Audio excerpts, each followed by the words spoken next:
বঙ্গোপসাগরে ৫টি মাছ ধরার ট্রলারে ডাকাতি হয়েছে। এ সময় ডাকাতদের হামলায় ৫ জন গুলিবিদ্ধ সহ অন্তত ৫০ জন আহত হয়েছে। বৃহস্পতিবার সন্ধ্যায় সাগর থেকে তীরে ফেরে আহত জেলেরা। ভুক্তভোগীরা জানিয়েছে, বুধবার সন্ধ্যায় বরগুনার পাথরঘাটা থেকে ১২০ কিলোমিটার দক্ষিণ পূর্ব সাগরের বড় বাইজদায় এই ঘটনা ঘটে। এ সময় সাগরে জাল পেতে মাছ ধরার জন্য অপেক্ষা করছিল জেলেরা।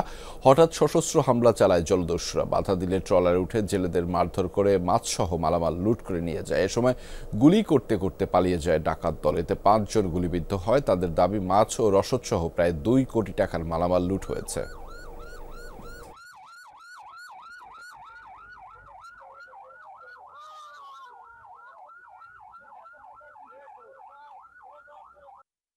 আমরা যখন নেটওয়ার্ক পাইছি, কোম্পানিদের ফোন দিচ্ছি, আমাকে ফ্যামিলিদের ফোন দিচ্ছি, ফোন দেওয়ার পর এরা জানতে পারছে।